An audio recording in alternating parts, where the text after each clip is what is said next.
Okay, so welcome to, I want to say Flippin' Awesome Coaching webinar, but again, I told you we're going to be merging with Pro Mindset Academy, so you'll see everything be a Pro Mindset logo now instead of Flippin' Awesome Coaching, which I'm super thrilled about. I want everybody to be able to, hold on, I kind of lost where I was at on this. Okay, I'm trying to look for a couple notes that I didn't want to forget to tell you guys while we were on the call today, and I've lost them, which is fine. I can just teach it. But there was a couple of topics that I'd heard from people telling me this week, which is why I want to talk about this. If I can find the notes, that'd be awesome. If I can't, that's okay.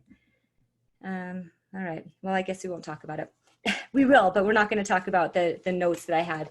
I'll just try to see if I can remember what everybody was talking about. Okay. I'm super happy you're here. Now, here's the thing, the way this works. If you have any questions, just put it in the Q&A. If you don't, I don't see any questions right now. If you don't have questions, then I'm just going to teach you a topic for about 15 minutes. We want to keep it short. So if it's something that you like, that you feel like was helpful, we're going to throw it into the podcast, the Flippin' Awesome Coaching podcast, so you can re-listen to it there to make it easy. So we're trying to keep all the training short, and then we're opening it up. Awesome. We're opening it up to any questions. If you have questions about this tool, just let me know. So I'm Amy Twiggs, Coach Amy with Flippin' Awesome Coaching, soon to be Pro Mindset Academy. And I'm so glad that you guys are here. There's so many things I want to teach you about, a lot of things in life that we're struggling with. One of the big things, this one today is called the manual. I don't even know what I called it. Oh, if we have expectations, that's what we titled it. Expectations are all about the manual. If you have expectations about somebody or yourself, especially yourself, I want you to really use this tool and think about this tool today. We all do. We all have expectations. So think about the last time you thought they should do something different. They should be thinking something different. I should have done something different. Anytime you think of the word should, then I want that to be a red flag to you of that you have some type of manual. A manual is just, it's like an instruction guide. It's this like book that we have about life, about a person, about ourselves. And we've just been filling in this instruction guide. When you work as an employer, you give everybody a manual. You say, this is the rules to working here at this company. When you are an athlete and you join a team, the coach will probably say, I expect you to do these things. This is what I expect. When you are a parent and you have kids, you expect them to do things. You have a manual. Well, it's fine to have a manual when you're an employer or an owner of a team or a parent, to have manuals on your employees, on your athletes, for your kids. But the problem is when we have manuals in a way that's telling other people what to do just for the purpose for us to feel better. So we have these instruction guides, these manuals, these ideas that everybody should do things in a certain way, only for the purpose so that we can feel good. And we don't usually tell everybody what our manuals are. We don't even tell ourselves what our manuals are. We just expect that we should do things in certain ways. And when we don't, we feel bad. And we think it's because we should be doing something different. When you think that your spouse or that your best friend or that your coworker should be acting in a certain way, this is a really easy topic, but it's really complicated in that we make it complicated. When you think that they should do things and they should just know what to do and how to treat us, it seems like that's so simple, but what happens is with that kind of expectation comes a lot of disappointment. And then we think it's that person or that thing that's causing us the disappointment. Now, this is when we get into trouble. This triangle that I had behind me, that is the relationship tool that I teach, that relationships are all a mental construct. If you know about that tool, put this into that tool. If you don't, then go to the relationship podcast and listen to that. I'm not going to focus on that right now. But what I want you to see is a manual simply is when we have expectations of something that is out of our control or someone, if you have an expectation on someone, then that's always out of your control, because you can never force somebody else to think or believe or do something in a way that they want to. Even if they change, because you say, I wish you did it this way, and they change, is it really about them or is it about you? So our manual is just trying to change the situation, trying to change the person, trying to change the coach or like I said, the coworker or the spouse, just so that we can feel better. And it really has nothing to do with that other person. So we feel like people should just know what they should do. Like decent people, they would just do it this way. decent people, they should know that this is how people do things, right? It may seem super justified the way you think about other people, but it's really not. It's just the way you think about it. It's your story, it's your power. I talk about your power a lot. So when there's a coach who says, hey, I need you to do this, right? You're going to have thoughts about them, and you're going to expect the coach to know. I have an athlete today who said, if the coach gave me this assignment when we go back to practice, I would think they were being unreasonable. And I'd say, why would you want to believe that? Because what does that do for you? What if your coach said, oh, you don't want to do that assignment? Guys, think about this. Everybody think of a specific example. That will make it so much easier. I'm talking in very general terms, so much easier when we take a specific example. So I'm going to give you a specific example and try to relate a situation that you're having with that. Think of something or someone that you're disappointed in, that you want to believe that you're disappointed in, okay? And we're just going to believe that this person, so let's just say this athlete, I'm going to call this athlete Sally, okay? I'll say there's Sally, and there's a coach. And the coach, Sally finally got to go back to soccer practice. And the coach says, hey, you guys, here's the assignment for today. And Sally immediately thinks, doesn't the coach know we just took a month off because of all the situation in the world? Doesn't the coach know that that's unreasonable? Doesn't the coach know that he should be doing it differently, that that's not fair? Right? So you have this manual on this coach. If you're the athlete, if you're Sally, you have this manual. You've written up the script of how you think the coach should be handling things.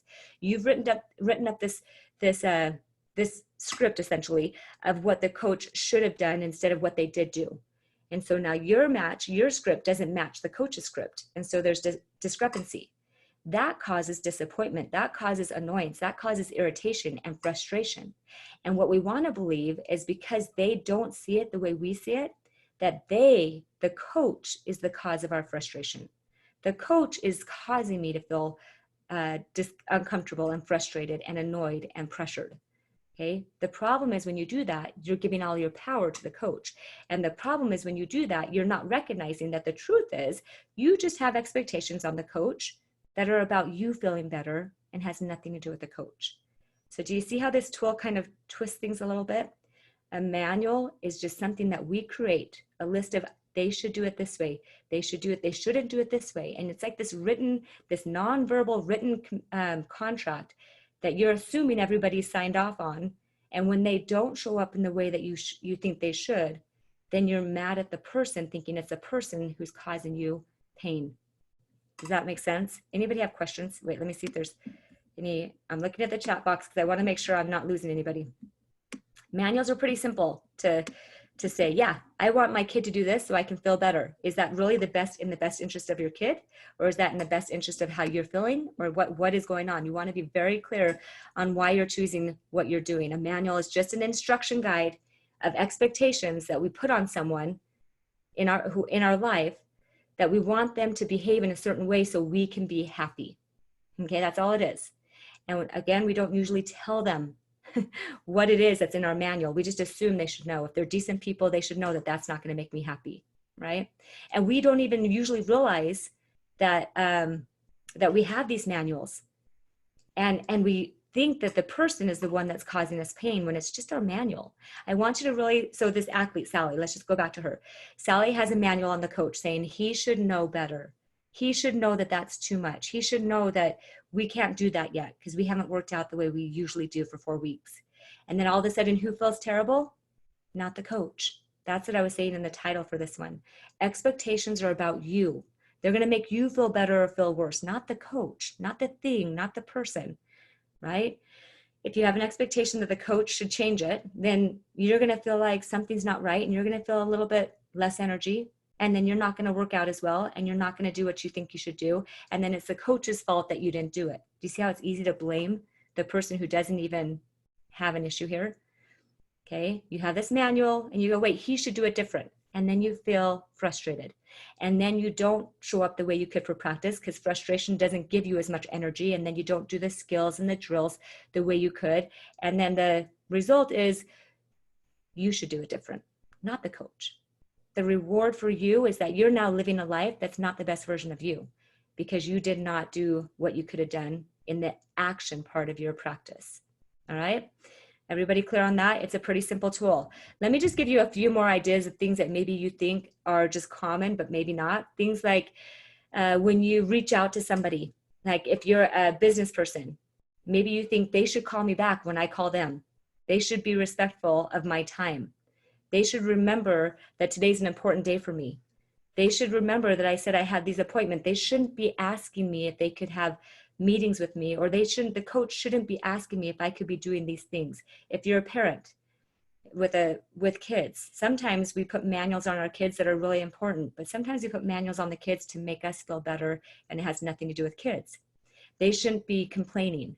That's a big one. That's going to make you feel terrible, and the kids are going to keep complaining, and they're going to feel nothing different. Okay, they should be, maybe a spouse, they should be more supportive of me. Well, you're going to feel more resentment, and the spouse doesn't feel anything like that. The spouse continues to feel whatever the spouse is feeling. How about, let's take another one. How about when it comes to college recruiting? So if you are trying to get recruited and you are sending video clips and Instagram posts and things to the recruiting people, the scouts, and they're not responding, maybe you're thinking they should be responsive. They should be more responsive. They should be looking at what I'm doing and let me know what they're thinking. They should let me know quicker. I have a daughter who was waiting from one school to hear back from for her doctorate program, and we didn't hear back, And I said, well, have you asked them? She goes, well, they should know. They should know to get a hold of me. If they're going to have me, they'll get a hold of me. They should know that. I said, what if they don't know? She says, well, they should know. So I'm not going to get a hold of them. Well, what does that do? Eventually she gets frustrated because they're not getting a hold of her, but they're not frustrated. The only one who's frustrated is her, right? How about things like this coach should know what it's like to come back after a long break, right? Or this business partner should be able to make more money. This business partner should be working harder. I'm trying to give you guys, because I can see the people on here, I'm trying to give you different examples in different ways. How about for yourself? I should be able to wake up early. I should stop sleeping in. I should be able to eat healthier.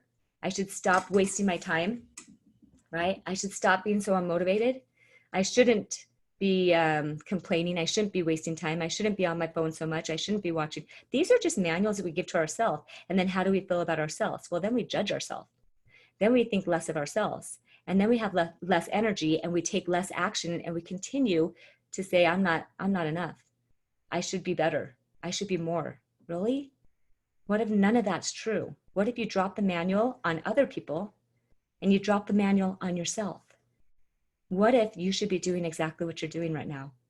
And what if you're exactly who you should be in this moment?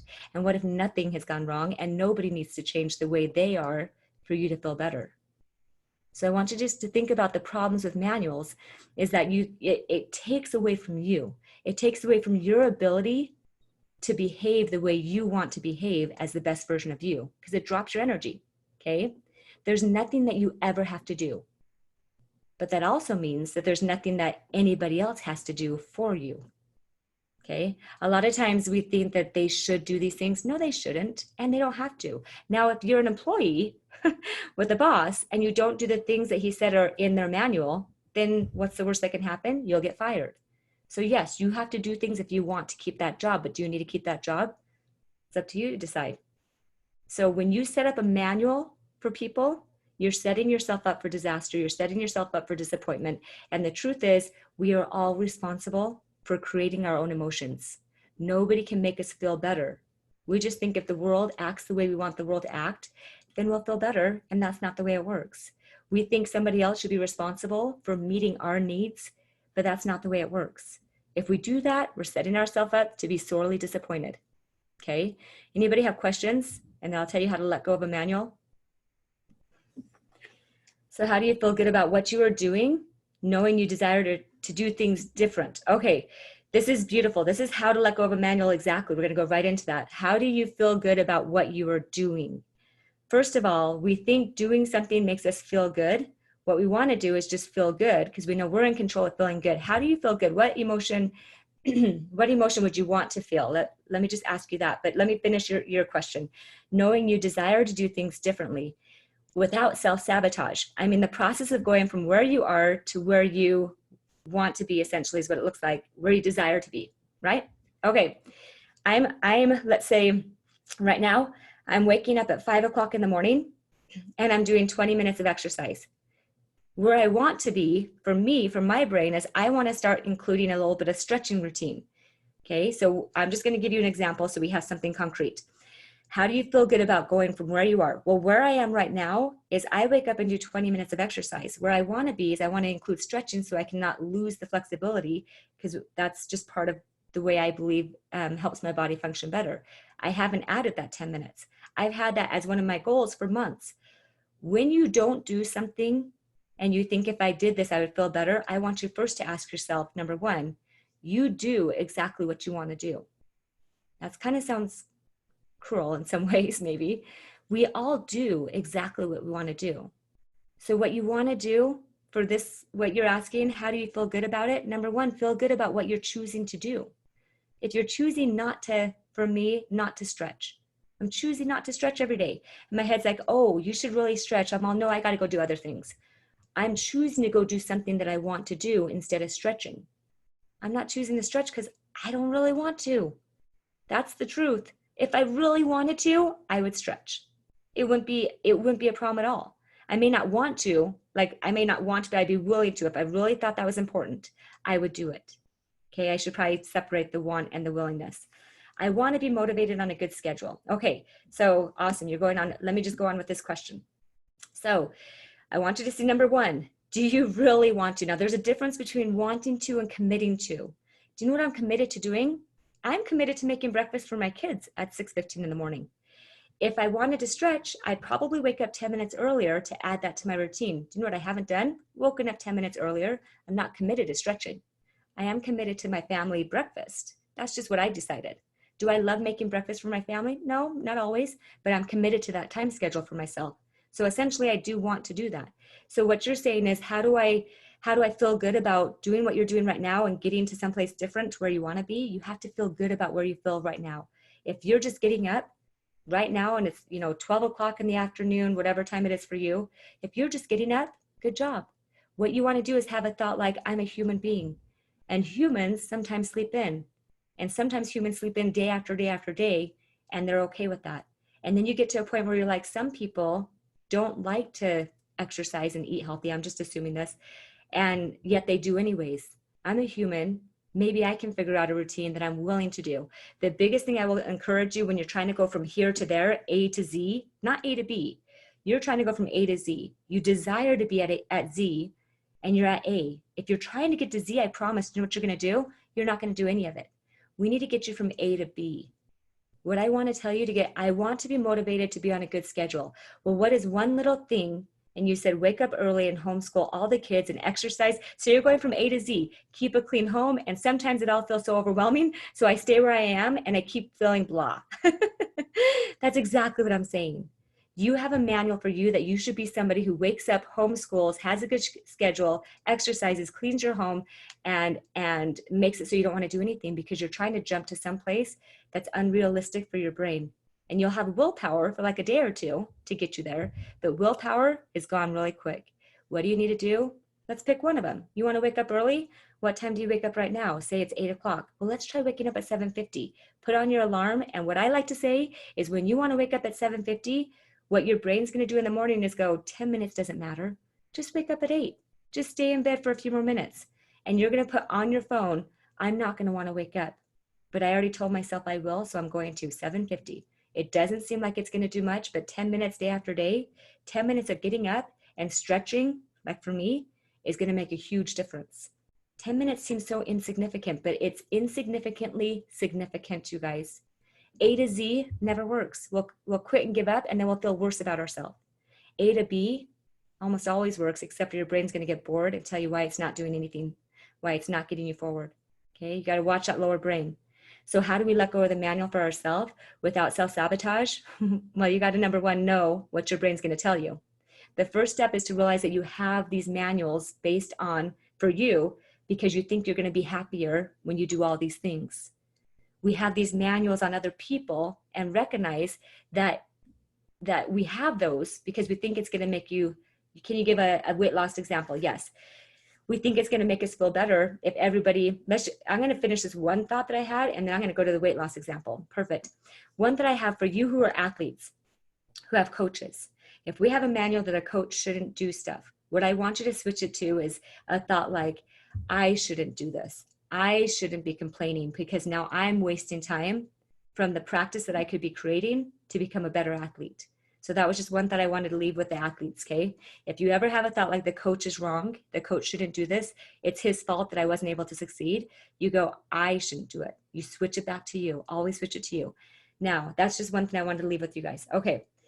Can you do a weight loss example? Totally. Okay, here's one. If I say, I want to have more energy, well, energy a lot of times comes from the food that we eat, right? We put stuff in us and it gives us either makes us feel tired really quick because we have an increase of insulin that shoots up and then it drops us, right? Or a lot of times it's just the types of food that we eat. So for that kind of energy, we can create energy from the way we think, 100% limitless energy. But for the weight loss, like how to focus on just today and not, I have to have 50 pounds to lose. Okay, A to Z, 50 pounds to lose. A to B is I need to get up and get out of bed and go on a walk for 10 minutes. And eventually that little step may lead to a little more energy. And if I have more energy, maybe I'll wake up 20 minutes earlier and go on a 20-minute walk. But right now for let's just say 4 days, let's say 10 days, doesn't matter. I'm going to make a small goal. My big goal is 50 pounds to lose. My big goal is whatever it is, right? To create this huge business, to have this big win in sports, to lose 50 pounds. I cannot start by believing that I'm going to wake up and not eat sugar for the whole day and put on my shoes and run 10 miles and have a clean house. I cannot start that place because it's not going to work. Your brain's going to go back to, even after doing it for 2 weeks, your brain's going to keep sabotaging, saying, this isn't worth it. You don't see a big enough change. It's never going to look, my body still looks the same. You're never going to get to that 50 pounds. We got to look at the 50 pounds, but we got to keep our eyes on the small, tiny little step. What is the first step you think is the most important? Take that step and make it consistent. Make it a no-brainer that your brain's like, well, I don't like this, but she seems to want to think that this is important. So I'll just keep doing this one thing. I'll be okay with her doing an alarm 10 minutes earlier. Or let's say for weight loss, maybe you decide I can eat whatever I want after noon, but at least up until noon, I'm going to have this and this. These will be the two things I'm going to make sure I get. So for me, I always make sure I eat my veggies at lunchtime. I don't like veggies at dinner. One of my small acts, I can have dessert, but as long as I've had my veggies at lunchtime, that's one of my minimal baseline things. That's what I call minimal baseline. My manual for me is that I eat veggies by noon. Okay. You pick one thing, do not do more than one. That's probably the biggest thing I can give you on that. Biggest tip, drop your manual. Pick one thing you're willing to do 80% of the time. I like to go in 100%. If I'm going to pick something, it's going to be so small, it's so insignificant that I can 100% do it, that it's a no-brainer. And I check my brain because my brain's going to be like, that's never going to do anything for you. Yeah, maybe, but maybe not. Maybe that one tiny thing that I chose to do is going to have a big impact in, a year from now, right? That one small thing. For me, maybe it is just waking up 10 minutes earlier to stretch next to my bed before I go work out. So hopefully that helps you. So if you want to, how do you feel good about what you're doing? You pick something that you're willing to do, and then you do it over and over and over. That's called confidence. I don't care what the thing is. Maybe the thing is I'm only going to eat one donut today instead of 2. Eat that donut every single day. Learn how to commit to yourself and don't stop. Okay, that's confidence. Saying you're going to do something and then you don't do it, that's self-doubt. That's going to drop all your confidence. That's going to put you right back into no progress, no growth. Okay, believing that you can't change. Let me make sure I got it all. The process of going from where you are to where you desire to be, it's always a small, super small change, the tiniest little change. It's just like that helm on the boat. You shift it 1 degree and it puts you in a completely different area at the end. But you have to be committed to that 1 degree and not go back thinking, you know what, it's not working. We got to stay on this course instead. No, it's not true. Now, who decides which path is best? Nobody except for you. How do we know which path is best? Nobody. So you're just playing a scientific method game. It's literally a game. Hey, I think all these things are good. Having a good schedule, waking up, doing homeschooling, exercising, getting a clean home. I need to do them all, right? Right. Pick one. Well, the one I want to do is exercise. Perfect. Pick exercise. How are we going to break that down? Well, if I just woke up 10 minutes earlier, great, set your alarm. And then wake up when the alarm goes off with a note saying, I'm not going to wake up. I don't want to wake up. So you're aware of your lower brain. What's your lower brain going to say? It's not worth it. And then you get up anyways, because you've already told yourself what your brain's going to tell you. So you've already decided, you pre-decided the one big obstacle that's going to get you from waking up 10 minutes before. So do that. See if that helps. But make sure you commit to the one little thing, and then the other things will fall into place a lot easier. Are they all going to change overnight? No. So that might be another obstacle. Don't expect it to change today. Expect it to change incrementally. It's called the compound effect, which is huge, but you don't see it in 5-minute increments. When you're in a 5-minute increment change, you don't see what's going to happen in a year from now. Okay.